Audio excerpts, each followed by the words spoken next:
สบายดีพี่น้องบอกว่าจะเป็น FC ทางเมืองไทยแล้วก็เมืองลาวเนาะสบายดีเมื่อทุกคนมื้อนี้ตอนเช้าอาลีก็อยากมาแลกเปลี่ยนความรู้ลองมาถามพี่น้องเบิ่งว่าคิดเห็นกันแบบใดเนาะลองแลกเปลี่ยนหรือว่าลองแนะนำให้อาลีแด่เนื่องจากว่าตัวนี้ทุกคนตัวที่อาลีไปต่อแล้วได้ตลอดนะถือว่าได้เป็นแต้มที่11ปีนี้เนาะฤดูกาลนี้ฤดูกาลเดียวเนาะฤดูกาลเดียวแต้มที่11แล้วก็พลาดไป18ตัวทุกคนอาลียิงบ่ได้พลาดเนาะทางว่าปืนบอดี้เด้แล้วก็แบบว่ายิงไก่เด้สินะทุกคนเป็นแบบนี้แล้วบัดนี้หลังจากที่ 4-5 มือหลังอาลีไปโตทุกคนเนาะแต่อาลีบ่ได้ลงคลิปเนาะอาลีก็มีอยู่อาลีก็ได้ถ่ายไว้อยู่เนาะแล้วบัดนี้อาลีไปโตทุกคน6เทื่อเนาะ6เทื่อที่6นี่อาลีเอาขึ้นมาค้อนไว้แล้วก็คิดในใจว่าสิถามทุกคนนะอาลีสิปล่อยผสมดีบ่เนื่องจากว่าอาลีไปโตแล้วมีคนม่อยมาทุกคนม่อยมา6เทื่อละเนาะอาลีก็บ่แน่ใจว่าอาลีสิเอาไปโตอีกหรือว่าสิปล่อยผสมเลยแล้วหลังจากนั้นอาลีก็เอาอันตัวนี้เดี๋ยวอาลีจะให้เบิ่ง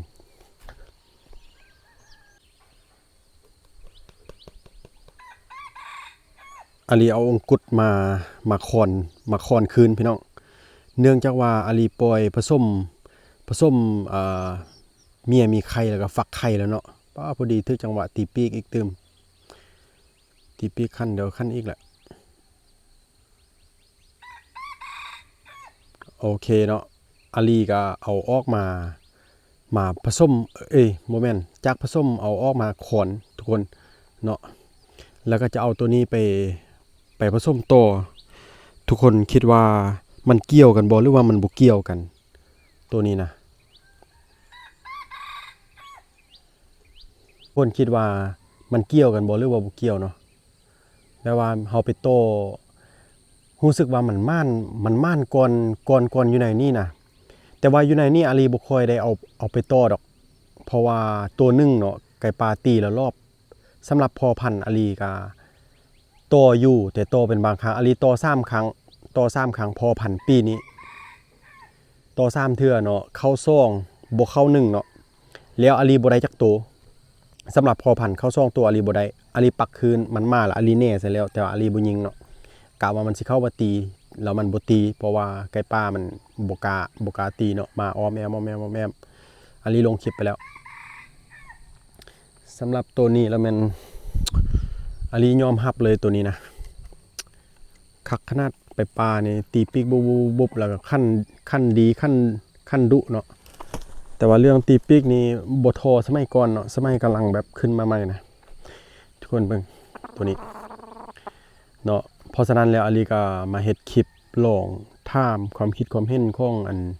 พี่น้องคนที่มักเบิ่งไก่โตหรือว่ามักลิ้นไก่โตถ้าว่ากรณีที่ว่ามีคนม่อยตลอดนะเป็น 5-6 เทื่อแล้วทุกคนจะไปโตอีกหรือว่าทุกคนจะปล่อยผสมหรือว่าอันฮอดฤดูกาลหน้าเราค่อยมาโตประมาณนี้อาลีสิถามเนาะถ้าผู้ใดอันคอมเมนต์หรือว่าเห็นคลิปนี้ก็บ่คอมเมนต์ก็แล้วแต่เนาะอาลีก็ขอบใจหลายๆที่เข้ามาติดตามชมเข้ามาเว้าโอ้ลมนำกันนะหรือว่าผู้ใดที่เข้ามาคอมเมนต์อาลีก็แฮงขอบใจคูณ2คูณ3ไปเลยเนาะโอเคเนาะเดี๋ยวถ้าเบิ่งคอมเมนต์เด้อพี่น้องอาลีจะค่าเบิ่งคอมเมนต์ถ้าว่าหลายคนว่ามันบ่เกี่ยวดอกมันเป็นนำคนบ่ฮู้เป็นนำผ่านบ่ฮู้เข้ามาเขาก็มาซอกอยู่หากินแล้วแบบนี้ซื่อๆเนาะแล้วก็ถ้าว่ามีคนมามอยหลายแบบนี้อาลีต้องระวังอาลีต้องปล่อยผสมฤดูกาลหน้าค่อยออกมาลิ้นอาลีก็สิฟังตามคอมเมนต์นั่นแหละเนาะอาลีก็สิเบิ่งคอมเมนต์ตัวได้แบบว่าหลายก่อนหรือว่าผู้ใดที่มีประสบการณ์นะเนาะสำหรับอาลีแล้วปีกายนี้มวยได้2เทื่อปีนี้สำหรับตัวเดียวเนาะมวย6เทื่อแล้วมีตัวอื่นแดนะเนาะพี่น้องประมาณนี้ตัวนี้